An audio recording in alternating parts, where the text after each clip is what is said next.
The company started in an old flour mill in Buckystown, Maryland, and we started doing mechanical contracting. My grandfather took over about that time after he graduated from Curtiss-Wright engine. The early 80s, late 70s, my dad took over, and that's when we really started doing industrial compression equipment. As I got older, I started getting more involved with the company and actually learning some of the engineering that goes into it. I've never seen myself doing anything else. We have a requirement supplied by a customer that they want to put a combustion gas turbine in their operation, hospitals, college campuses, military installations, things of that nature, and they need to boost the incoming gas pressure supplied by a pipeline, whether it be a city or a landfill, something like that. When we design equipment for a requirement or an application, we always start with the gas end. That's the most important part of the equipment, is the gas end. There's no way around it.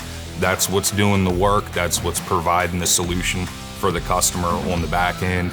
So we start with the gas end, and then we design the skid around the gas end. Aside from the fact that we've been working with Sullair for the better part of half a century, I think by now, at least 50 years or more, using their compressors and components. In my experience, from what I have seen, they tend to outlast a lot of the competition. They're built the best, they take the most abuse, they're easier to work on, they're easier to replace parts on, they tend to work even when they technically shouldn't. Working on the packages in the field for the oil changes, the strainers, and the Sullair ends, they're easy to work on, the ball screws are user-friendly. The EVA motor with the linear transmitter works great, very dependable and reliable.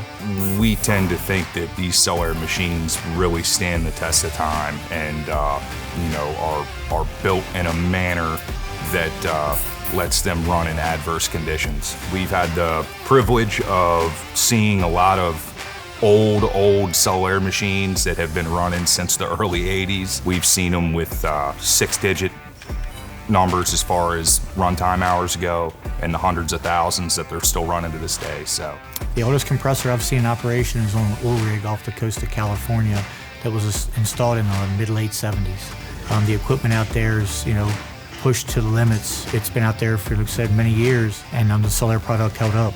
It's the heart of the equipment that we build.